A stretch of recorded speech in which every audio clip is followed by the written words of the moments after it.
نکات مهم سیزن جدید. آقا یک سری نکته‌های خیلی خفن هست که واسه سیزن جدیده، بهتره که همین الان همشو بدونی. پس همین اول کار 2 تا بزن رو صفحه این پستو لایک کن که بریم سراغ آموزش. نکته اول اینه که وقتی شما قدرت لمس طبیعت رو داشته باشید، نیازی نیستش که حتما با انمی درگیر بشید. به جاش میتونید بیاید این قسمت قدرتتون رو فعال کنید و خیلی راحت میتونید با این گوز برید پشت سر انمی تلپورت بشید و اینجوری بزنیدش.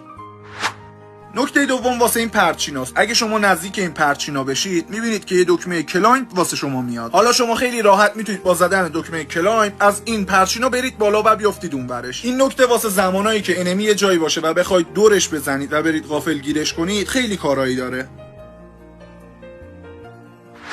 نکته آخرم در مورد این گوهای زرد رنگه. شما میتونید با استفاده از این گوهای زرد رنگ یه جامپ خیلی بلند بزنید و بپرید جلوی انمیا و غافلگیرشون کنید. به جز اون میتونید داخل مود و مینی مودا با استفاده از اینا اسلاید هم بزنید. خیلی ممنون که تا آخر نگاه کردی. راستی نظرتو واسه من بنویس که سیزن قبلی یعنی مود برفی خوب بود یا این سیزن پاندای کنفوکار.